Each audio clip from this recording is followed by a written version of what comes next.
여러분 안녕하세요. EG SPSS 에모스 통계 분석에 방문해 주신 걸 환영합니다. 저는 송지준입니다. 여러분 만나서 반갑습니다. 자, 여기서는요.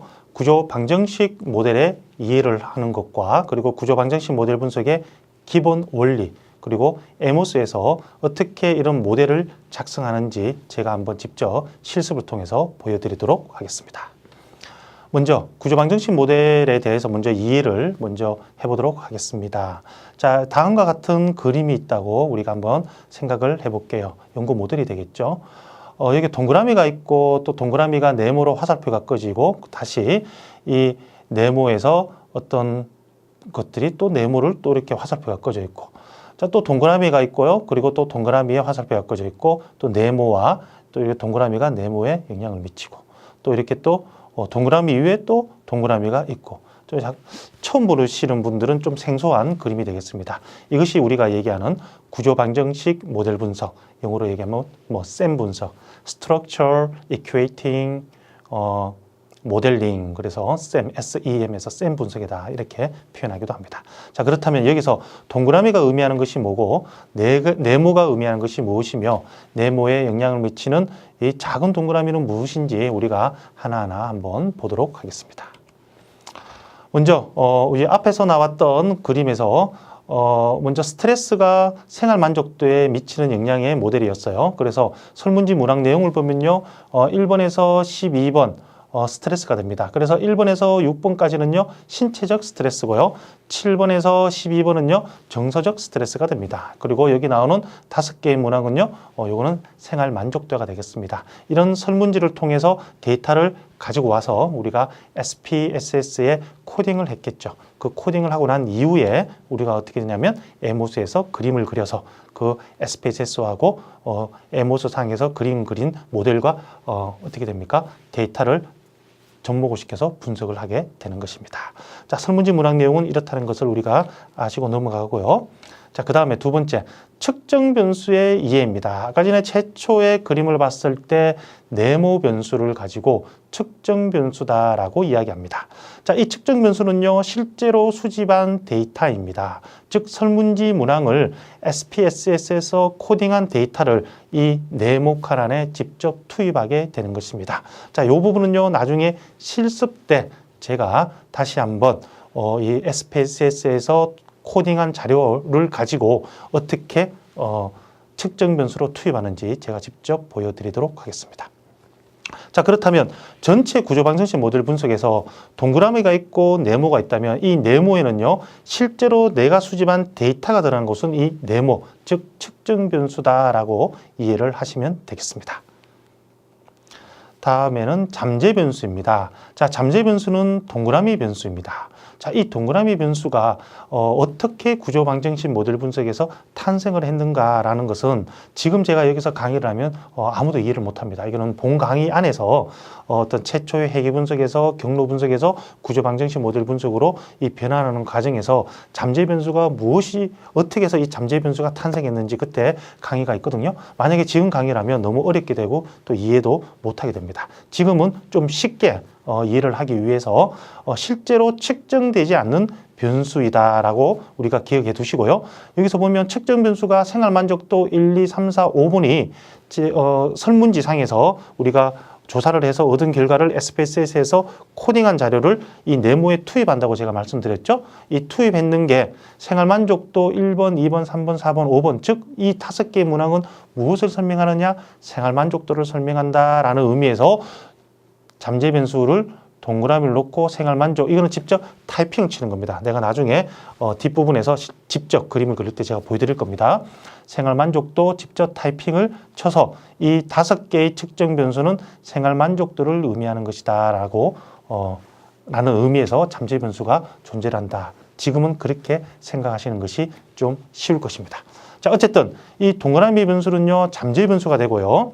잠재 변수는 특히 외생 잠재 변수와 내생 잠재 변수가 있습니다. 자, 우리가 회귀 분석 때는 독립변수, 종속변수라는 표현을 쓰죠. 독립변수는 영향을 주는 변수, 종속변수는 영향을 받는 변수가 됩니다. 자, 그런데 구조방정식 모델 분석에서는 독립변수, 종속변수라는 표현보다는 외생변수, 내생변수라고 표현을 씁니다. 외생변수, 바깥 외자를 써서 화살표를 밀어낸다고 이해를 하십시오. 즉 독립변수에 해당되고요. 내생변수, 안내자, 화살표를 받는다라고 생각하시고 종속변수의 개념이 되겠습니다. 자, 그래서 외생변수, 내생변수라고 표현을 쓰는데 지금은 잠재변수이기 때문에 외생잠재변수, 내생잠재변수 이렇게 되겠습니다. 즉 화살표를 주는 잠재변수는 외생잠재변수가 되고요. 화살표를 받는 잠재변수는 내생잠재변수가 되겠습니다. 자, 우리 오늘 제일 처음에 나왔던 그림으로 봤을 때는요. 스트레스 두 개는요. 두 개의 잠재변수는 어떻게 됩니까? 외생잠재변수가 되고 생활만족도는 어떻게 됩니까? 제일 1페이지 보면 나오죠. 생활만족도는 내생잠재변수가 되겠습니다. 자, 어쨌든 동그라미는 잠재변수이고 실제로 측정되지 않는 변수이다라고 생각하시면 되겠습니다. 자, 다음은 측정 변수의 오창입니다. 자, 측정 변수 오창은요, 측정 변수, 네모 변수 옆에 우리가 지금 보면 작은 동그라미가 나옵니다. 이게 측정 변수의 오창입니다. E1, 에라의 약자입니다. E1, E2부터 E5번까지 있어요. 자, 이것이 의미하는 것은 이렇습니다. 자, 예를 들어서 생활만족도 1번, 생활만족도 1번이 당신은 생활만족도 하기 위한 여러 가지 요소 중에 첫 번째 요소 뭐가 있을까요? 어떤 학생들한테 물어봤다고 가정했을 때 당신은 부모님을 사랑하십니까? 부모님을 사랑하면 생활에 또 만족할 수도 있다고 생각할 수가 있겠죠. 자, 1번 문항이 당신은 부모님을 사랑하십니까? 라는 문항이었다고 가정을 합시다. 자, 그렇다면 부모님만 사랑하면 나의 생활은 만족할 수도 있지만 100% 만족한다고 이야기할 수는 없겠죠. 생활 만족, 나의 생활을 만족하는 여러 가지 요소들이 있을 수 있잖아요. 예를 들어서 청소년은 부모님도 사랑해야 되지만 학교에서 교육 관계도 좋아야 되고요. 선생님하고 관계도 좋아야 되고요. 기타 등등 여러 가지 조건들이 있을 겁니다. 그 중에 첫 번째 문항, 부모님을 사랑하십니까? 라는 문항이었다고 가정을 합시다. 자, 그렇다면 1번 문항으로 인해서 생활 만족도를 전체를 설명하는 부분이 있고 또 1번에 설명 못하는 부분들이 있어요. 이 부분은 또 다른 문항에 설명해야 되잖아요. 따라서 1번 문항이 설명하고 설명하지 못하는 부분은 오차항이 설명하게 됩니다. 자, 그래서 측정 변수에 붙었다고 해서 이 오차항을 측정 변수의 오차항이다라고 이해를 하면 되겠습니다. 요 네모 변수는요, 어떻게 되죠? 내가 실제로 수집한 데이터고요. 이 오차항은 계산에 의해서 나온 겁니다. 자, 그렇다면 나중에 우리가 분석 결과를 보면 이 네모 변수, 측정 변수의 설명력이 나오고 또 오차항의 설명력이 나와요. 자, 그렇다면 어느 설명력이 더 높아야 될까요? 내가 수집한 데이터의 이 측정 변수의 설명력이 더 높아야지만 해당하는 이 변수는 좋은 문항이 되겠죠. 자, 만약에 오차항의 설명력이 월등하게 높다, 오차항이 너무나 크다, 이렇다면 어떻게 됩니까? 이 문항은 오차항이 너무 크기 때문에 타당성을 저해하는 문항이 될 가능성이 큽니다. 따라서 그 해당하는 문항은 삭제할 필요가 있겠죠. 자, 이런 것들은 나중에 분석 결과 분석하는 그 파트에서 제가 다시 설명을 드리도록 하겠습니다. 자, 어쨌든 첫 번째 문항이 설명하지 못하는 부분은 오차항이 설명한다. 즉 측정 변수에 붙었다고 해서 어떻게 됩니까? 측정 변수의 오차항이다라고 우리는 이야기를 하게 됩니다. 자, 그리고 다섯 번째, 단일 부하량 판별 제약 한번 보도록 할게요. 자, 이는요, 잠재 변수에서 측정 변수로 가는 경로에 촉도를 부여하는 겁니다. 자, 여기서 1을 부여하게 되는데요. 자, 이 의미는 뭐냐? 최초에 우리가 네모에는 뭐가 들어가 있죠? 네모 측정 변수에는 내가 수집한 데이터가 들어가 있고요. 동그라미는 뭐가 들어가 있습니다? 아무것도 들어간 게 없습니다. 단지 연구자가 생활 만족이라고 타이핑 쳤습니다. 자, 그렇다면 분석을 하는 데 있어서 아무것도 없는 애가 실제로 들어가 있는 데이터를 읽으려고 하니 읽지를 못합니다. 기준점이 없어요. 그래서 단일 부하량 판별 제약 1로 기준점을 설정을 합니다. 자, 이 부분은요, 최초에 에모스에서 모델을 그리게 되면 자동적으로 1이 부여가 되는데 최초에는 부여가 돼요. 근데 만약에 최초에 부여가 됐다가 예를 들어서 생활만족도 1번이 설명력이 너무 낮고 타당성을 저해하는 문항으로 판정이 되어서 1번 문항을 삭제한다고 가정을 하면 어떻게 이루어지냐면 이 부분 전체가 삭제가 이루어집니다. 그렇다면 1이 부여되어 있는 이거 역시 삭제가 돼요. 그러고 난 뒤에 다음에 분석을 하면 분석이 되질 않습니다. 왜? 1이었기 때문에 기준점이었기 때문에 생활만족도의 잠재 변수가 측정 변수를 읽어내지를 못해요.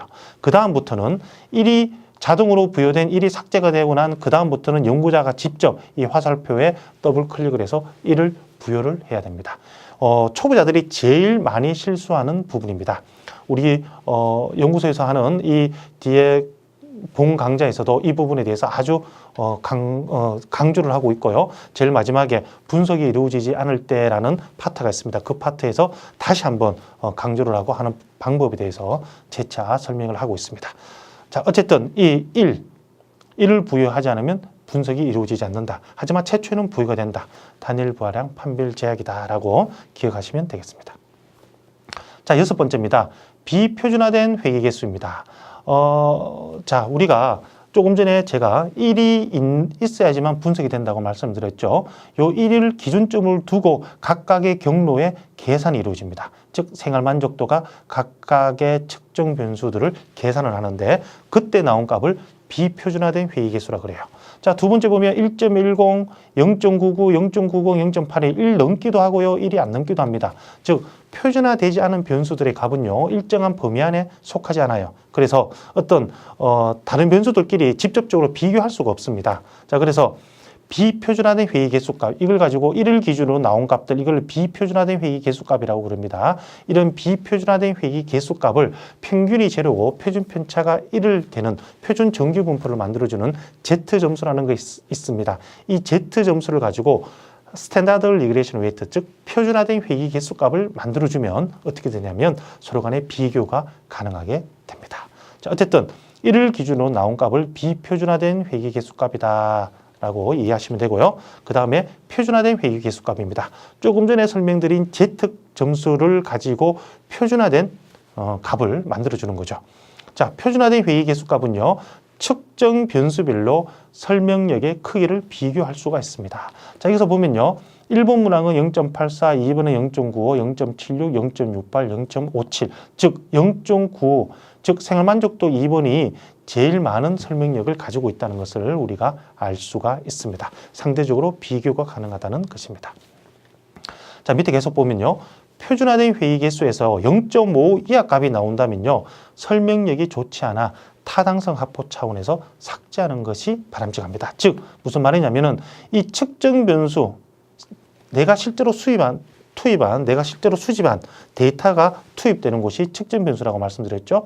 이 측정 변수의 표준화된 회의 개수 값이 0.5 이하가 난다면 0.5면은 이 옆에 있는 이 오차항, 측정 변수 오차항의 설명력이 상당히 커집니다. 0.5 이하로 떨어지면.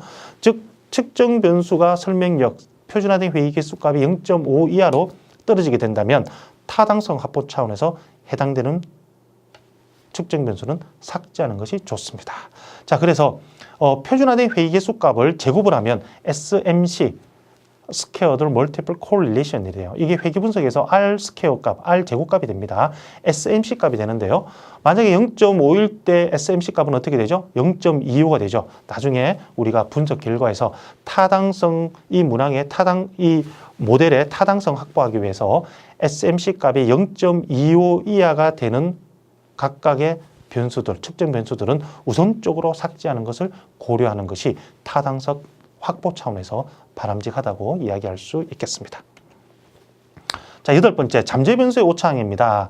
자, 여기서 보면요. 우리 최초 앞에서 처음 봤던 모델이 되겠죠. 신체적 스트레스, 정서적 스트레스가 어떻게 됩니까? 생활 만족도에 미치는 영향입니다. 자, 설명을 듣고 나니까 어떤 이 그림들이 좀 이해가 합니까? 잠재 변수가 되고요. 측정 변수, 스트레스 1번부터 6번, 즉 설문지 문항 1번에서 6번 문항이 측정 변수에 들어가게 되고요. 그리고 측정 변수 어떻게 됩니까? 오차항들. 지금 이렇게 자, 그림이 됩니다. 처음보다는 좀 이해가 되는지 이해가 됐으면 좋겠습니다. 자, 여기서 보면요. 어떻게 됩니까? 신체적 스트레스가 생활 만족도에 영향을 미치고 정서적 스트레스가 생활 만족도에 영향을 미치게 됩니다. 자, 그렇다면 어떻게 됩니까? 이 생활 만족도, 이 잠재 변수에 어떻게 됩니까? 또 오차항이 붙습니다. 즉, 이 얘기도 생활 만족도에 영향을 주는 많은 변수들 중에 신체적 스트레스와 정서적 스트레스가 있는데 이 두 변수가 설명하고 설명하지 못하는 나머지 부분은 오차항이 설명하게 되는 겁니다. 자, 그렇다면 구조방정식 모델 분석에서 누구로부터 화살표를 받는다, 즉 누구로부터 설명을 받는다는 의미가 되겠죠. 누구로부터 설명을 받는데 설명을 주는 이 변수가 100% 설명을 한다는 건 있을 수가 없습니다. 이 사람이 아니죠. 이 변수가 설명을 주고 설명을 못하는 나머지 부분들은 어떻게 됩니까? 오차항에 붙게 되죠. 따라서 여기서 보면요. 최초에 잠재 변수가 측정 변수에 설명을 하면 어떻게 됩니까? 생활 만족도 1번이 설명을 어떻게 되죠? 받죠. 근데 얘가 생활 만족도가 100% 다 설명을 해주지 못하죠. 그건 어떻게 된다? 측정 변수 오차항이 또 설명해주고 이것도 역시 잠재 변수가 신체적 스트레스가 생활 만족도에 영향을 미친다. 즉 화살표가 가져 설명을 해주면 신체적 스트레스가 설명을 하지 못하는 부분은 오차항이 또 설명해주고 따라서 누구로부터 화살표를 받으면 오차항이 반드시 존재를 한다는 것은 하나의 약속 교류기로 이해를 하시면 되겠습니다. 만약에 오차항이 없다면 분석은 이루어지지 않습니다. 자, 9번째입니다. 외생 잠재 변수가 한 공분산 설정입니다. 자, 여기서 신체적 스트레스가 생활 만족도, 정서적 스트레스가 생활 만족도에 화살표가 있다는 것은 연구자가 이 두 변수 간의 관계를 보겠다고 화살표를 껐습니다. 자, 그렇다면 신체적 스트레스와 정서적 스트레스 간에는 화살표가 없어요. 이 말은 뭐죠? 연구자가 두 변수 간에는 서로 영향을 미치는지 미치지 않는지 나는 보지 않겠다. 관심이 없다. 그런 의미가 되겠죠. 따라서 이는 분석되지 않는 관계라고 표현을 합니다. 즉 신체적 스트레스가 정서적 스트레스의 원인이 되는지 아니면 정서적 스트레스가 신체적 스트레스에 영향을 미치는지 서로 간에 누가 누구로부터 원인이고 누가의 결과가 되는지 어떤 영향을 미치는지 보지 않겠다. 즉 예측하지 않겠다는 의미에서 공분산을 설정하게 됩니다. 이 부분은 좀 어렵게 생각하실 필요 없고요. 자, 공분산의 양반형 화살표입니다. 이 만약에 공분산을 설정하지 않는다면 에모스에서는 공분산을 설정하라는 메시지가 뜹니다. 또 공분산을 설정하지 않고 분석을 진행하면 그만큼 적합도라는 게 나와요. 나중에 모델 핏 값이 너무나 낮아서 타당함을 확보가 안 돼요. 따라서 이거는 하나의 약속 기록입니다. 분석되지 않는 관계, 순수한 최초의 외생 잠재 변수. 이 부분은 어떻게 돼요? 신체적 스트레스와 정서 스트레스는 오로지 영향을 주기만 하죠. 그래서 이 부분을 외생 잠재 변수죠. 그런데 영향을 받지는 않고 주기만 하니까 순수한 외생 잠재 변수들끼리는 서로 간에 분석을 하지 않는다는 차원에서 공분산을 설정해 준다는 것은 하나의 약속 기록으로 생각하시면 되겠습니다. 자, 다음은요. 구조방정식 모델 분석이 어떻게 이루어지는지 기본 원리에 대해서 제가 간단히 설명을 드리도록 하겠습니다. 먼저 에모스는요. 공분산 행렬을 만들어냅니다. 그래서 공분산 행렬을 만드는데 두 개의 공분산 행렬을 만들어냅니다. 그것이 먼저 입력 공분산 행렬과 두 번째로 추정 공분산 행렬을 만들어내요. 자, 입력 공분산 행렬은요, 우리가 만들어내는 그 과정 우리가 눈으로 볼 수 없습니다. 계산에 의해서 이미 우리가 에모스에서 만들어내는 겁니다. 입력 공분산 행렬은 내가 수집한 데이터가 됩니다. 그리고 추정 공분산 행렬은요, 내가 설정한 연구 모델이 됩니다. 자, 데이터는 내가 현실 속에서 연구자가 수집한 것이 되죠. 현실이 되고요. 모델은 앞으로 이 결과가 어떤 결과가 나올지 모릅니다. 하나의 이상이 되겠죠. 따라서 데이터와 모델, 즉 현실과 이상이 아주 잘 맞아 들어가면, 괴리가 없다면, 즉 데이터 모델이 잘 맞아 들어간다면 어떻게 됩니까? 이 데이터 모델이 잘 맞기 때문에 아주 좋은 타당한 값이 나옵니다. 즉 그걸 가지고 우리가 모델 PC 값이라고 얘기합니다. 한국말로 모델 적합도라고 이야기해요. 나중에 본강좌에 들어가면 뭐 GFI, AGFI, RMR, CFI, 뭐 NFI, RMS, EA, 뭐 기타 등등 모델 적합도를 보는 기준 지표들이 나옵니다. 이 지표들이 아주 좋게 나옵니다. 만약에 데이터와 모델이 잘 맞아 들어가지 않는다면 모델 P 값들이 기준값에서 아주 떨어지게 되겠죠.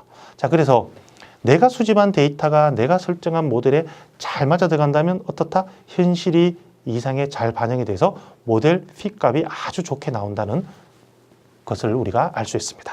그런데 실제로 많은 연구에서 내가 수집한 데이터가 내가 설정한 모델에 한 번에 잘 맞아 들어가는 경우도 있습니다만은 그렇게 많지는 않습니다. 항상 내가 수집한 데이터는 모델에 좀 잘 맞지 않는 것이 일반적이죠. 그래서 그 부분들을 잘 맞지 않는 것을 잘 맞아 들어가게끔, 즉 다시 말해서 타당하지 않는 것을 타당하게 만들어내는 것이 이 구조방정식 모델 분석의 제일 큰 관건이다라고 생각하시면 되겠습니다. 자, 두 번째 보겠습니다. 입력 공분산 행렬에서 추정 공분산 행렬을 빼면 잔차가 됩니다. 자, 오차라고 표현하기도 하고 잔차라고 표현하기도 하는데 우리가 모집 단일 때는 오차, 표본일 때는 잔차라고 표현하거든요. 어쨌든 좀 혼용돼서 사용하는 경향이 많은데 일단 잔차입니다. 자, 그렇다면 이 잔차값이 크면 좋을까요? 작으면 좋을까요? 자, 입력 공분산 행렬과 추정 공분산 행렬이 잘 맞아 들어간다면 그 빼면 어떻게 돼요? 잔차값이 낮게 나오겠죠. 만약에 데이터 모델이 잘 맞아 들어가지 않는다. 즉 입력 공분산 행렬과 추정 공분산 행렬을 뺀 값이 크다. 즉 잔차값이 크다는 것은 잘 안 맞다는 거예요. 데이터 모델이. 자, 그래서 우리가 이 잔차가 큰 값들을 하나씩 삭제를 한다면 모델 피 값은 즉 타당함은 아주 좋게 나올 것입니다. 자, 그래서 결론적으로 우리가 앞에서 얘기했던 SMC 값, 즉 표준화된 회귀계수 값을 제곱하면 어떻게 된다 그랬죠? SNC 값이 나온다 그랬죠. 그 기준값은 표준화된 회귀계수 값을 0.5 이하는 타당성 확보 차원에서 삭제하는 것이 좋다라고 표현했습니다. 따라서 SMC 값은 0.25가 되고요. 그리고 잔차값은요. 어떻게 됩니까? 작은 값일수록 좋은데 이거는 나중에 본 강좌에서 기준값과 어떻게 보는 방법을 제가 설명을 드릴 겁니다. 자, 그래서 결론적으로 SMC 값은 큰 값일수록 좋고요. 잔차값은 작은 값일수록 타당성 확보 차원에서 좋습니다. 따라서 요 SMC와 잔차값을 기준으로 우리가 앞으로 본 강좌에서 계속 측정 모델 확인적 요일 분석, 그리고 측정 모델 분석, 제한 모델 분석 이런 좋은 결과가 나오게끔 타당함을 확보하는데 이 두 값을 기준으로 계속 분석하는 방법에 대해서 설명을 드릴 것입니다. 자, 그러면 지금까지 구조방정식 모델을 어떻게 그림에 대해서 이해를 했고요. 그리고 이 구조방정식 모델 분석의 기본 원리에 대해서 간단하게 살펴보았습니다. 그러면 다음은 우리가 에모스 프로그램 상에서 어떻게 잠재 변수, 측정 변수 그림을 그리며 그리고 분석을 하는지 이 부분에 대해서 강의를 하도록 하겠습니다. 자, 에모스를 다음과 같이 열었습니다. 자, 앞에서 한 근 20분 가까이 제가 이렇게 강의를 했는데 그림 그리는 것은 아주 간단하게 그림을 그릴 수가 있습니다. 먼저 동그라미 잠재 변수죠. 잠재 변수를 클릭을 하고요. 이렇게 화면 안에 들어오면 동그라미가 생깁니다. 그래서 드래그해서 이런 식으로 잠재 변수를 먼저 그립니다. 자, 그러고 난 뒤에 요 아이콘이 됩니다. 요 아이콘을 가지고 와가지고 잠재 변수 위에 놓으면 빨간색으로 변하죠. 그래서 한번 클릭을 하면 어떻게 되냐면 측정 변수와 측정 변수의 오차이 생겨요. 한 번 더 클릭하면 또 생기고요. 더 클릭하면 생기고요. 4개, 5개, 6개 이런 식으로 이제 동그라미가 생기게 됩니다. 자, 이 잠재 변수와 측정 변수, 측정 변수 오차항이 생겼죠. 그리고 여기서 보면 아주 작지만 보이시죠? 1, 단일 부활한 판별 제약, 최초에 자동으로 1이 부여가 됐습니다. 자, 그리고 회전을 시키겠습니다. 자, 이런 식으로 회전을 시키면 지금 이런 범위 안에서 약간 좀 벗어나게 됐네요. 최초에 이 범위를 좀 넓혀 보도록 하겠습니다. View Interface Property에서 페이퍼 사이즈를 A4로 바꾸면 이렇게 전체에서 이용할 수 있겠죠. 자, 지금 잠깐 가렸죠. 자, 이런 경우에는요, 어떻게 됩니까? 손바닥 전체를, 손바닥을 클릭하면 전체가 파란색이 됩니다. 자, 그래서 밑에 나오는 아이콘을 가지고 옆으로 이제 이동이 됩니다. 자, 항상 파란색일 때는 주먹을 눌러서 파란색을 없애줘야 됩니다. 자, 그 다음 또 그림 그려볼게요. 다시 동그라미를 그립니다. 그리고 다시 또 6개, 하나, 둘, 셋, 넷, 다섯, 여섯. 자, 그렇다면 다시 1 부여가 되고요. 측정 변수 오차항이 그림이 그려집니다. 자, 그림은 좀 크기가 다릅니다만은 분석하는 데는 아무런 이상 없이 결과값이 나오게 되어 있어요. 자, 그리고 또 한 가지, 아까 전에 최초 그림 그렸던 생활 만족도가 오른쪽에 있었죠. 자, 그래서 하나, 둘, 셋, 넷, 다섯 모양이었습니다. 다시 화살표로 오른쪽으로 넣고. 자, 이렇다면 어떻게 됩니까? 이제 각각의 최초에 우리가 모델을 봤던 그림과 동일하게 됩니다. 저기서 보면요, 요 기능이 있어요. 복사 기능이 있습니다. 그러면 동일하게 잠재 변수 크기들이 이렇게 각각 동일하게 나오는데요. 자, 그런데 요 좀 복사 기능은 가급적 사용하지 않을 것을 권유합니다. 왜냐하면 지금 나중에 이름을 클릭을 할 때 요걸 하면 더블 클릭이 되거든요. 자, 그런데 더블 클릭해서 이제 여기에 최초에 아까 전에 신체적 스트레스였죠. 신체 이런 식으로 이제 입력을 해야 됩니다. 그런데 이제 복사를 해 왔는 경우에는요, 일반적으로 클릭을 했을 경우에 클릭이 잘 안 돼요. 클릭이 안 되죠. 그렇기 때문에 복사를 해 왔을 경우엔 또 클릭하는 방법은 오른쪽 마우스 클릭해서 드로우 오브저브에서 자, 이 상태에서 다시 오브젝티브 프로퍼티 하면 클릭이 되는데 좀 복잡습니다. 자, 복잡기 때문에 가급적이면 복사 기능 이용하지 않고 각각 그림을 그리는 것을 권유드립니다. 물론 방금 보여드린 이 과정이 복잡지 않다면 카피 기능을 이용해도 되겠습니다. 자, 그래서 최초의 또 화살표, 단반형 화살표가 되겠죠. 화살표를 그림을 그리고요. 자, 화살표를 받는다면 뭐가 존재를 합니까? 잠재변수 오창이 존재한다 그랬죠. 잠재변수 오창 이렇게 그림을 그립니다. 자, 그리고 두 변수 간 뭐라 그랬습니까? 분석되지 않는 관계 양반형 화살표를 가지고 이렇게 양반형 화살표를 그리면 최초 그림과 동일하게 됐죠. 자, 그러면 다시 한번 우리가 변수명을 입력해 보도록 하겠습니다. 더블 클릭해서 이제 텍스트에 정서스트 입력을 합니다. 자, 그리고 마지막에 생활만족도, 이게는 생활만족 입력을 합니다. 자, 여기서 이제 우리가 잠재 변수를 더블 클릭하면 오브젝티브 프로퍼티즈가 나옵니다. 그럼 최초의 텍스트가 떠요. 그러면 텍스트에 variable name, 변수 이름에 이렇게 변수 이름을 지정을 하면 되고요. 폰트 사이즈 좀 글자 크기가 크다 싶을 땐 뭐 조금 14 이렇게 줄이면 글자 크기는 이렇게 줄어들게 되어 있습니다. 그 다음에 이제 파라미터. 지금은 파라미터가 안 뜨는데 나중에 파라미터를 입력할 일이 있고요. 컬러, 폼의 비주얼티가 있는데 이 컬러, 폼의 비주얼티는 손대지 않습니다. 분석 결과와 아무런 관계가 없는 거고요. 우리가 텍스트와 파라미터만 우리가 분석 결과와 관계 있는 거기 때문에 이 두 개만 손을 대서 이렇게 변수명 입력하도록 하겠습니다. 자, 신체스트, 정서스트, 생활만족도 이제 변수명 입력을 했습니다.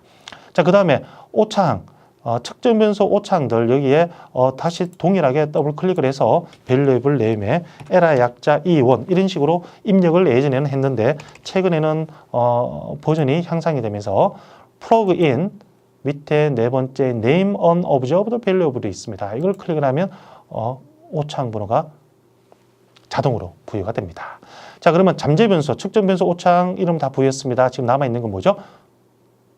아까 제가 말씀드렸던 측정 변수입니다. 측정 변수는 내가 수집한 데이터를 입력하는 곳입니다. 자, 그렇다면 SPSS에 이미 코딩이 되어 있어야 됩니다. 그럼 먼저 SPSS에 어떻게 코딩되어 있는가 제가 한번 보여드리도록 하겠습니다. 자, SPSS 창을 열면요. 스트레스는 1번부터 스트 1번부터 스트 12번까지 되어 있고요. 생활만족도는요. 1번부터 5번까지 이렇게 코딩이 되어 있습니다. 이 코딩한 데이터가 있어야지만 에모스에서 분석이 가능합니다. 자, 그렇다면 SPSS에서 코딩이 이미 되어 있고요. 자, 방금 코딩한 자료를 이 모델에 적합하게끔 이렇게 경로를 설정을 해야 됩니다. 자, 파일에서 데이터 파일 엽니다. 자, 그러면 파일 네임 열게 되겠죠? 자, 파일 네임 열면요. 우리 저 바탕화면에 샘플 강의 데이터 에모스를 접목시켜서 OK를 누르면 이 모델과 데이터가 지금 현재 어떻게 됩니까? 경로가 지정이 되어 있어요. 자, 그렇다면 뷰에서 variable in dataset, 측정 변수의 데이터를 세팅시켜야 됩니다.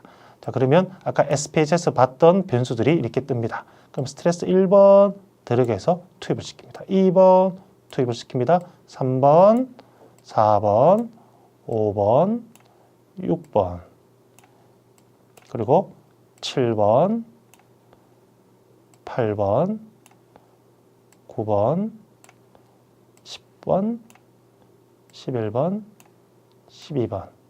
자, 그리고 이제 마지막으로 생활만족도도 생활만족도 1번, 2번, 3, 잘못했네요. 자, 되돌리기 하고요.